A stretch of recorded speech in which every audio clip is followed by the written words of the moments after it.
niseme hiyo ni jambo ile nzuri sana katika maisha yetu. Baba yetu apewe sifa. Haleluya. Na wakati huu ningetaka sasa tuendelee, lakini leo mimi sitasimama hapa nikiwa mhubiri ama mwalimu, bali nitakuwa hapa kama mtu wa kugawa. Haleluya. Haleluya. Juu hata tuko na walimu ambao tuko na wao, kwa hivyo mambo yote najua yako sawa sawa. Haleluya. Haleluya. Kukula na kukunywa, tutakula na chakula za kiroho, pia maji ya kiroho. Haleluya. Haleluya. Na siku ya leo ya Sabato ni siku njema sana, juu siku ya leo ndio tulikuwa tunasomewa Torati tangu zamani. Hakika siku ya leo ndio siku ya kusoma nini? Torati. Isipokuwa Torati mtu alikuwa anastahili kuisoma kila siku, juu maandiko yanaoneshana ati hiyo Torati tuiweke katika shingo zetu, hata katika paja zetu za uso. Yani tusiandike katika milango. Tukienda na tukirudi tuwe tunayafikiria mambo ya Torati. Lakini hasa katika siku ya Sabato, nayo ilikuwa siku ya watu kusomewa nini? Torati. Haleluya. Haleluya. Kwa hivyo siku ya leo ni kukula na kukunywa katika mbele za Baba wetu, katika meza ya Yawe. Ndio tukule na tukunywe kulingana na venye ametuandalia. Baba wetu apewe sifa. Haleluya. Kwa hivyo ni vizuri. Kwa hivyo vizuri. Kwa hivyo ni vizuri hakika wale tutakuwa tunaendelea kushikana pamoja, tukae tukijua ati saa hii ni wakati wa kukula na kukunywa. Na mimi ile jambo nitakayofanya, nitamwamsha mnenaji wa kwanza ambaye atakayetunenea na atufungulie katika siku ya leo ya Sabato, katika kulingana na venye Yawe amemsaidia. Hakika ni mgeni wetu na tuko muda mrefu sana kama hatuko pamoja. Najua alikuwa baribari hivi, lakini wakati huu wako karibu. Kwa hivyo ndugu Julius, wakati huu nataka kupatia kulingana na venye baba wetu amekusaidia, utugemee. Haleluya. Utumegee. Utumegee kulingana na kile ambacho umepewa na Yawe. Kwa hivyo karibu.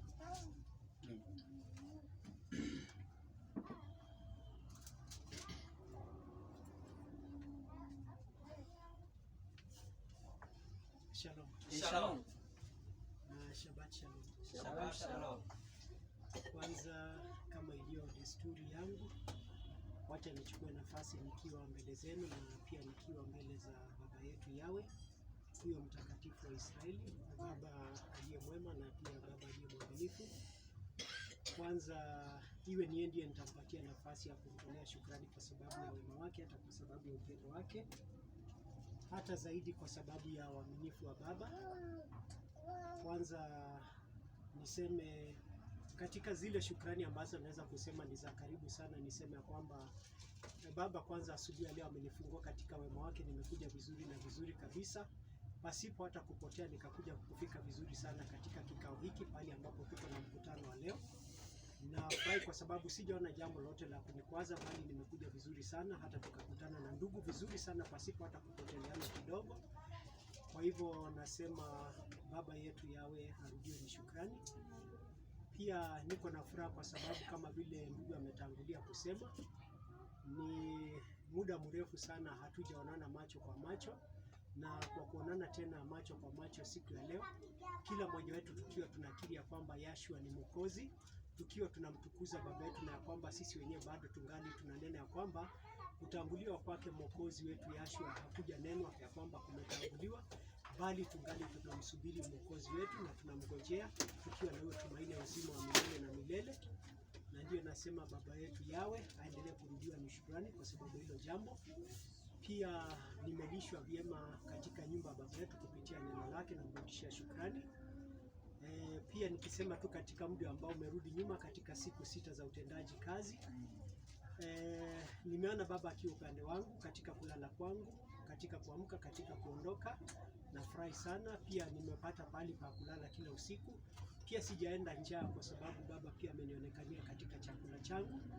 Pia nafurahi kwa sababu katika riziki, katika kazi ya mikono, pia nimeona Yawe akiwa upande wangu. Nimepata faida katika utendaji wa kazi ya mikono yangu miwili. na pia nimepata za kunitosheleza. Kwa hivyo nasema Baba yetu Yawe aendelee kurudiwa ni shukrani kwa sababu ya wema wake, na furaha yangu zaidi kabisa ni kwa sababu Baba aliniona akanitumia Yashua wakati nilipokuwa katika dhambi. Baba, kwa ajili ya huruma zake nyingi na kwa sababu ya upendo wake wa ajabu, akanitoa katika tope la ulimwengu.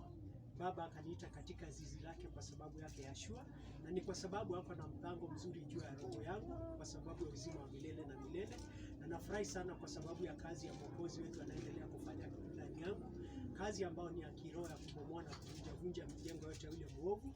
Yaani madhumuni ama lengo ama mwisho wake iwe ni kwa sababu mimi anataka niwe ni chombo ambacho ni kisafi na kitakatifu, kitakachotumika kwa sababu ya utumishi na kwa sababu ya kazi yake, na zaidi kwa sababu ya kuingia katika ufalme wake wa nuru, haki, ukweli, usafi na utakatifu.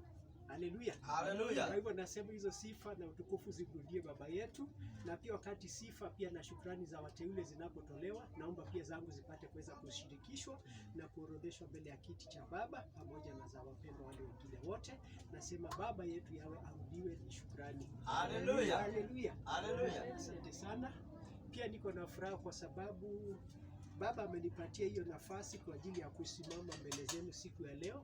Na kusimama kwangu mbele zenu siku ya leo ni kwa sababu ya kuendelea kuhimizana kupitia hili neno la Baba yetu aliye juu mbinguni, kwa sababu hili neno ndio tumepewa ati tukapate kuweza kuhimizana nalo hata nyakati hizi za mwisho. Shalom. Shalom. Warumi ni 15, tuangalie aya yake ni ya 4.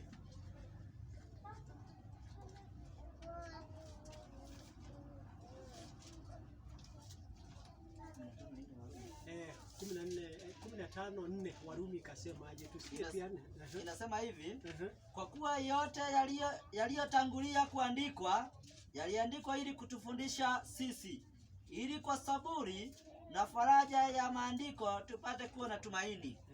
Kwa hivyo tunasikia tu kama vile ninavyosema ya kwamba sisi wenyewe, yani faraja na kuwa na subira, faraja na kuwa na hiyo subira, sisi wenyewe faraja na hiyo subira tutaipata kupitia maandiko.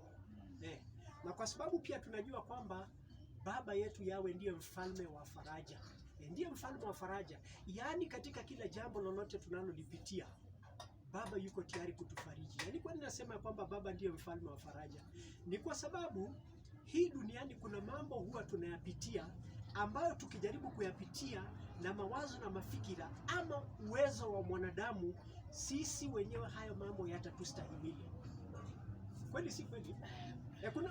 Kuna mambo pengine ndugu unaweza kuyapitia, hata pengine unaweza kunipigia simu tukaongea, lakini mimi siwezi nikakufajiri kama vile Baba yetu Yawe anaweza akakufajiri. Pengine naweza nikakusaidia katika uwezo katika jambo moja ama jingine unalotaka, naweza nikakupatia himizo pengine katika andiko, lakini faraja ile inayotoka kabisa ni faraja ile inayotoka kutoka Baba yetu Yawe. Na ni kwa nini hiyo faraja itatoka kutoka Baba yetu Yawe? Ni kwa sababu Baba yetu Yawe duniani hii yote, katika ulimwengu huu wote, Yawe peke yake ndiye aliye wa hakika. Yawe peke yake ndiye aliye hakika. Na ni kwa nini nasema pia Yawe ndiye wa hakika? Leo unaweza ukawa wewe ni tajiri. Leo unaweza ukawa wewe ni mtu ambaye uko na afya njema, lakini unaweza amka kesho mtu akapata yeye ni fukara. Unaweza ukaamka tena kesho ukakuta kwamba mwili umeingiwa na maumivu fulani. Shalom. Shalom. Lakini yeye Yawe katika uhakika wake, jinsi alivyokuwa tangia hapo mwanzo milele na milele, hata leo hadi hata milele na milele, ndivyo Yawe ataendelea kuwa. Na kwa maana Yawe ni mwaminifu, sisi wenyewe tunabaki wa kwamba tunamtumainia kwa sababu yeye ni mwaminifu na daima atabaki kuwa mwaminifu, kwa maana hata tunajua yeye anasema kwamba sisi wakati hatujaaminika, yeye anabaki kuwa mwaminifu. Shalom. Shalom. Na Yawe tunajua kwamba hili neno lake kama vile tumetangulia kusikia anavyolinena na kusema kwamba kupitia maandiko ndio tutapata hiyo saburi, ndio tutapata faraja. Tukiangalia tena Yawe vile alivyonena wakati alipokuwa ametoa wana wa Israeli kutoka utumwani kule Misri, Baba alitaka sana kuanza kujenga huo mjengo ya kwamba atakuwa na hiyo saburi kwa sababu yake. Na pia Baba, kwa sababu tunajua kwamba anataka tumjue sana, na kumjua kwetu tunamjua Baba yetu Yawe sana kupitia hili neno lake, na ndio lile neno alionyesha kwamba kupitia kula hili neno lake ndio tutajua kwamba tutamtumainia, kwa maana kila jambo lolote tunalolitumainia tunatumainia tukiwa tunakiri ya kwamba ndivyo alivyonena na ndivyo imeandikwa. Tuangalie katika Kumbukumbu la Torati ni 8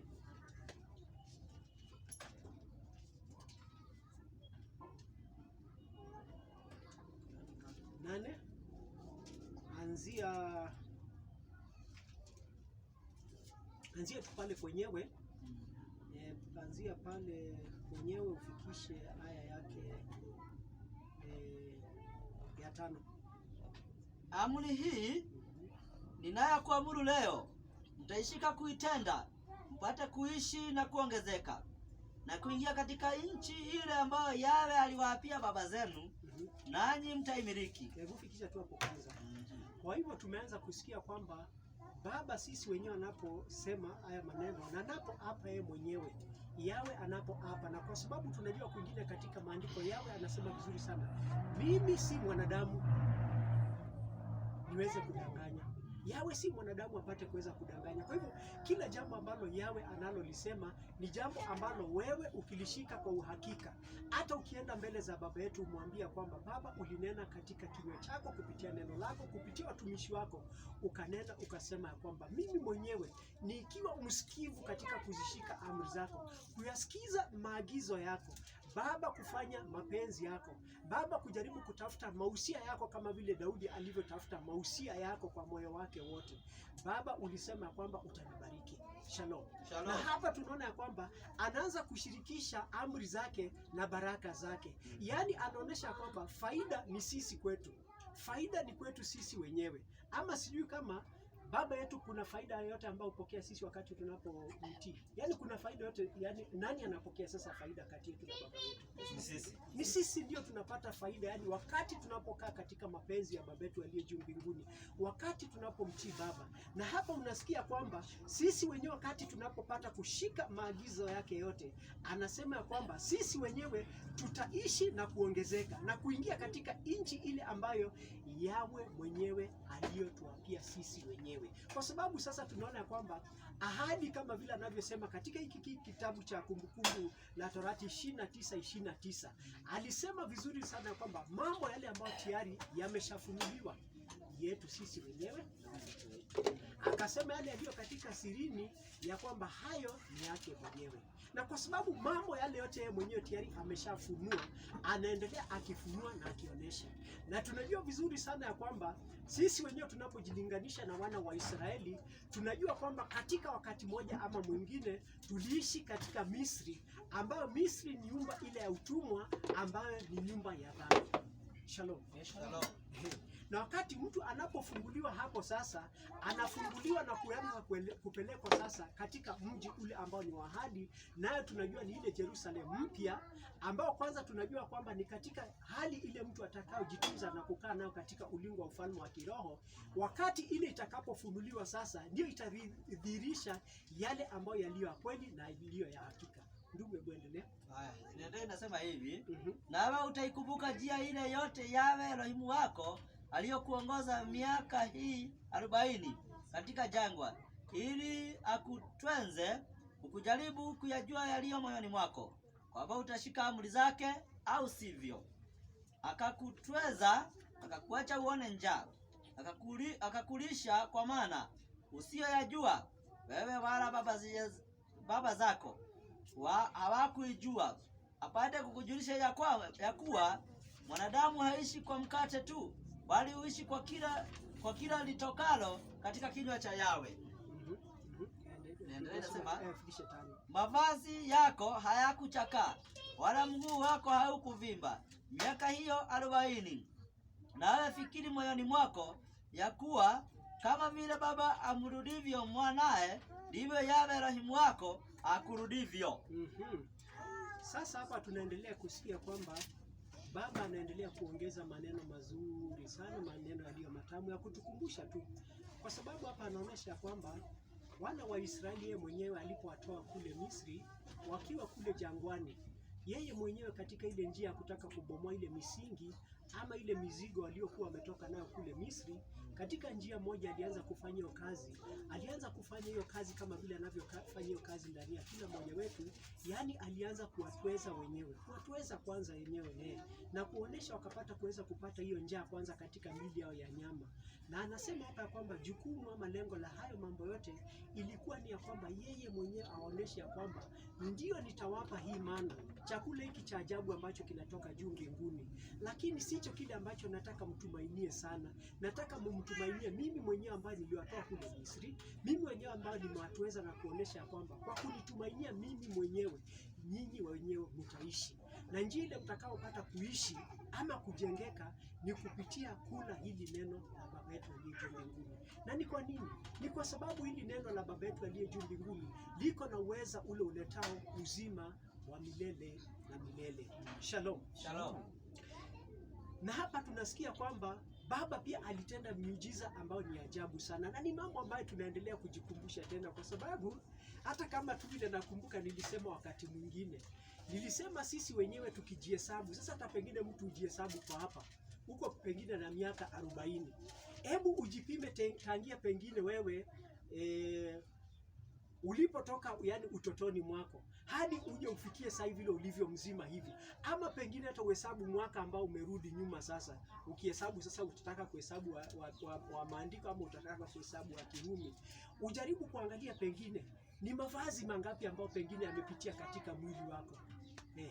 Ni mavazi mangapi umepitia tangia pengine ulipokuwa mtoto, ama pengine hata katika mwaka ambao umerudi nyuma. Utakuta kwamba mavazi yale ambayo tumevaa ni mavazi mengi sana. Vivyo hivyo tukiangalia viatu vile ambavyo tumevaa, ni viatu vingi ambavyo tumevaa. Miguu ikaendelea ikawa mikubwa, viatu vikawa ni vidogo, tukavitupa ama tukavipeana. Lakini hapa anasema hiyo miaka 40 mavazi yao hayakuchakaa. Shalom. Shalom. Wala anasema viatu vyao vile vile. Wala ukisoma kwingine pia katika kitabu cha Nehemia utakuta kwamba hakuna pia yote aliyepooza katika miguu yake, wala hakuna yote alikuwa na ugonjwa wote wakiwa kule jangwani. Ni kwa sababu ya wema wa Baba yetu aliye juu mbinguni. Haleluya. Haleluya. Na tunajua vizuri sana lengo la Baba yetu aliye juu mbinguni alikuwa kwamba yeye mpango wake ilikuwa ni ya kwamba alitaka kujiteulia taifa takatifu, taifa ambalo ni la makuhani. Shalom. Shalom. Tuangalie tena katika kitabu cha Hesabu.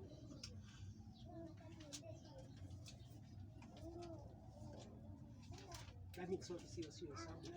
Tuangalie katika kitabu cha Mambo ya Walawi. Mambo ya Walawi. Tuangalie ni sura yake ni ya 11.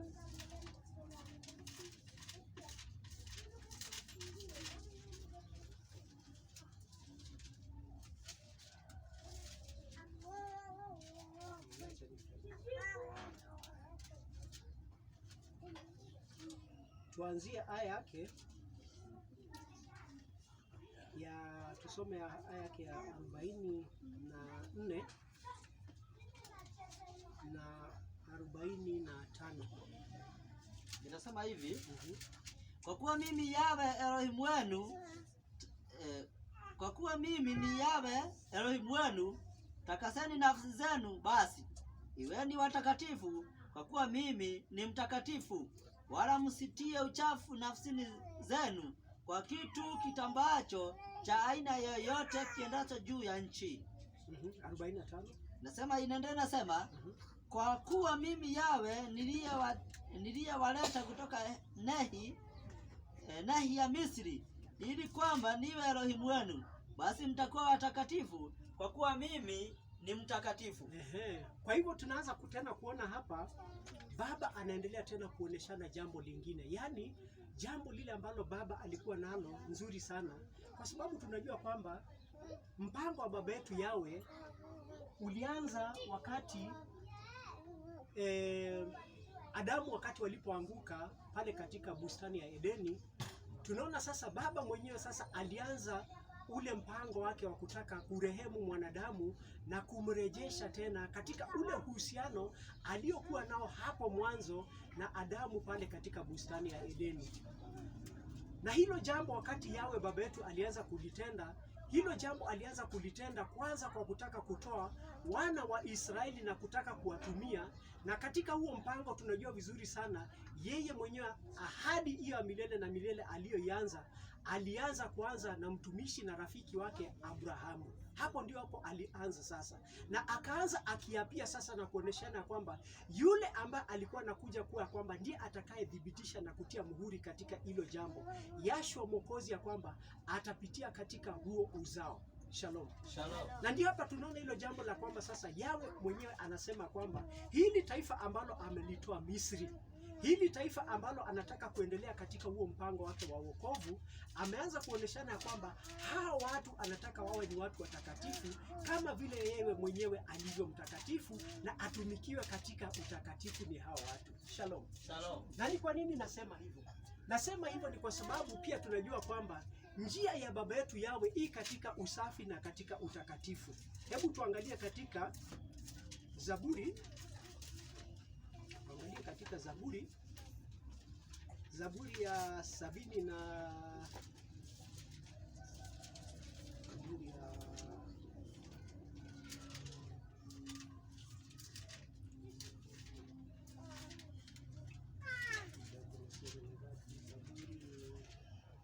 Zaburi tuangalie 77. Zaburi tuangalie 77. Tuangalie aya yake ya 13. Inasema hivi, Ewe Elohimu, njia yako hii katika utakatifu. Ni nani aliye Elohimu mkuu kama Elohimu? Fikisha tu hapo. Na ikasema Elohimu, njia yako hii katika utakatifu. Njia ya baba yetu aliye juu mbinguni, njia zake zote zi katika mambo yote ambayo ni ya usafi na utakatifu. Tena inaendelea kuuliza, ni nani aliye Elohim mkuu kama wewe? Sasa ukitafuta juu na chini, hakuna tena aliye mkuu kama baba yetu aliye juu mbinguni. Shalom. Shalom. Na pia tukiendelea kuangalia, tuangalie tu tena, kwa sababu sasa tumetangulia kusema kwamba katika huu utakatifu wa baba yetu aliye juu mbinguni na katika huu usafi wake, na ni maandiko ambayo tunaendelea kujikumbusha tu kidogo kidogo. Hatu ni kama ni mambo ambayo ni ya utangulizi, na ndugu, sijui umenipatia muda mgani, kwa sababu mimi hatu ni maneno ambayo nanena kwanza ambayo ni ya utangulizi, lakini kwa sababu najua tuko na muda mzuri sana, wewe mwenyewe utanipa pengine kwa ishara tu utanionyesha. Tuangalie katika kitabu cha nabii Habakuki. Tuangalie katika nabii Habakuki. Ni maneno ambayo tunajua na ni kujikumbusha tu sana, kwa sababu tunajikumbusha kwa sababu tunataka kukaa kama vile baba anavyotaka.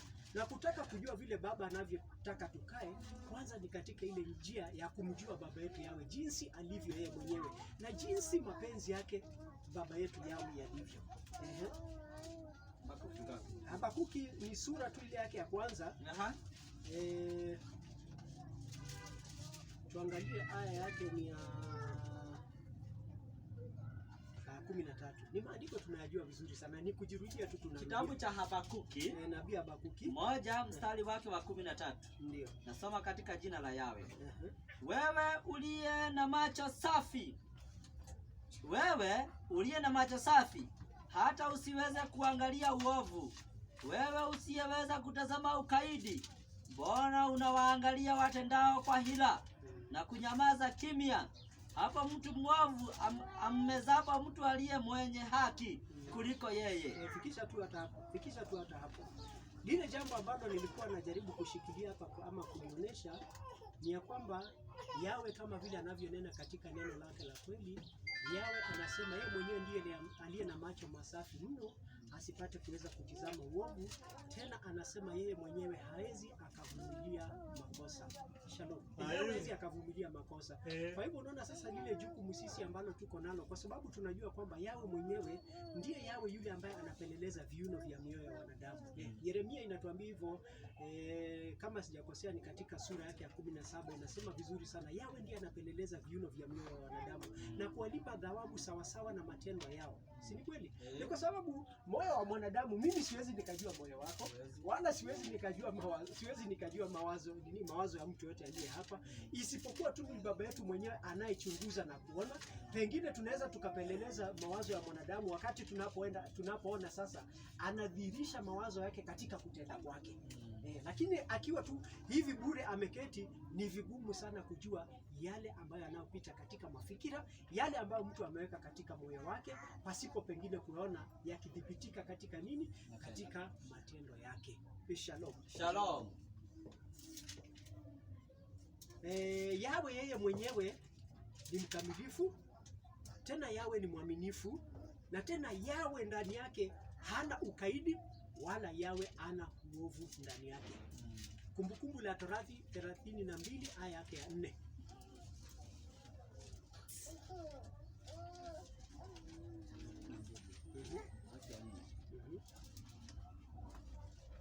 Inasema hivi, Kumbukumbu la Torati 32 aya yake ni ya 4, na inasema hivi: yeye mwamba kazi yake ni kamilifu, maana njia zake zote ni haki. Elohimu wa uaminifu, asiye na uovu, yeye ndiye mwenye haki na adili. Tunaendelea kusikia tena ati yeye mwamba kazi yake ni kamilifu. Kazi ya Baba yetu Yawe yote ni kazi kamilifu. Yaani hakuna mtu anaweza kuondoa, yani kuoneshana dosari katika kazi yote ya Baba yetu aliye juu mbinguni. Hakuna dosari yote pia tunaweza kupata katika maandiko matakatifu. Na niseme ndio, tunajua kuna wale watu ambao huanga wako na ubaya na neno la Baba yetu aliye juu mbinguni. Kaka zetu katika dini ya Kiislamu na wengineo wote huwa wanajaribu kuchukua haya maandiko na kujaribu kuyachafua na kujaribu kuyatafutia dosari. Na kitu kimoja mimi wanasema, saa zingine hawa watu wote ambao wanajaribu kuinukia neno la Baba yetu aliye juu mbinguni huwa wanajaribu kulichafua, huwa hawataki kuenda katika ile iliyo halisi. Yaani hautapata pengine mtu anaenda anachukua pengine Biblia katika lugha ya Kiebrania, ako na ufahamu wa lugha yenyewe, anaielewa vizuri na anasoma kwanza katika uhalisi wake, alafu anaanza kutoa dosari katika uhalisi wake. Wengi wanaenda wanachukua tafsiri zile ambazo zimefanywa na wanadamu, na hata tunajua vizuri sana tukichukua Biblia nyingi zile ambazo hazijaondolewa utangulizi wake, tunaona kwingine wale wanaofanya tafsiri wanasema vizuri sana, wanatoa maelezo, wanasema ya kwamba tumetumia desturi ya wale ambao waliotutangulia katika kufanya tafsiri.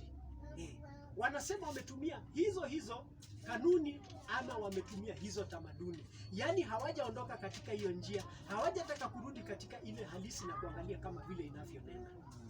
Na ni kwa nini? Tukiangalia pia katika hiyo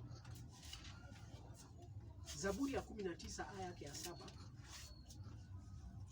Zaburi 19 mstari wa 7. Tumeweza kufika mahali pale. Mstari wa 7 inasema, sheria ya Yawe ni kamilifu, huiburudisha nafsi. Ushuhuda wa Yawe ni amini, humtia mjinga hekima. Niendelee. Hapo tu. So hapa tunasikia kwamba inatangulia kusema kwamba sheria ya Yawe ni kamilifu, huiburudisha nafsi. Ushuhuda wa Yawe ni amini, humtia mjinga hekima. Kwa hivyo hapa tunaona kwamba anapotangulia kusema, anasema vizuri sana, sheria yake ni timilifu, sheria yake ni kamilifu. Na ni kweli hivyo ndivyo ilivyo, sheria yake ni timilifu na sheria yake ni kamilifu. Na mtu wakati anaposhindwa kutunza amri, mtu anaposhindwa sasa kutunza torati ya Baba yetu aliye juu mbinguni, asione dosari na kusema kwamba sheria ya Baba yetu aliye juu mbinguni iko na dosari. Hapana, mtu mwenyewe ajichunguze kama ni yeye mwenyewe aliye na dosari, kwa sababu maandiko yanaonyesha yule mtu ambaye ameishindwa na hiyo sheria, yeye mwenyewe ndiye aliye na dosari. Hebu tuangalie hilo jambo lidhibitishwe na kitabu cha Warumi. Warumi ni 10. Tuangalie aya yake ambayo ni ya 3. Hilo jambo linadhibitika vizuri sana. Yaani mtu anapojaribu kusema torati iko na shida, hapana, mtu ajipeleleze na ajichunguze yeye mwenyewe. Ukishindwa kutunza sabato, jichunguze, ni nani aliye na ubaya, ni mimi ama ni sabato ya Muumba? Wewe mwenyewe ukijaribu ukishindwa kujidhibiti katika kukaa maisha yale yanayopendeza Baba yetu aliye juu mbinguni, usiseme ya kwamba maagizo ya Baba yetu sasa yamekuwa mzigo kwangu. Hapana, jichunguze, ni nani sasa aliye na ukaidi, ni wewe ama ni Baba yetu? Baba yetu amesema ya kwamba yeye ni mtimilifu na tena yeye ni mkamilifu. Nikasema aje? Mstari wa 3 inasema, kwa maana wakiwa hawaijui haki ya Elohim na wakitaka kuidhibitisha haki yao wenyewe, hawakujitia chini ya haki ya Yawe. Yani inaeleweka wazi kabisa. Kwa maana inasema vizuri sana, kwa maana wakiwa hawaijui haki ya Elohim, hawaijui kwanza haki ya Baba yetu aliye juu mbinguni, hawe wenyewe hawawezi kunyenyekea kwake. Na hata kwingine tumesoma na ndugu, wakati tulipokuwa kabla hujaingia, tumesoma katika kitabu cha, tumesoma ni Warumi, tumesoma katika, tutasoma pia hiyo, tusome Warumi 8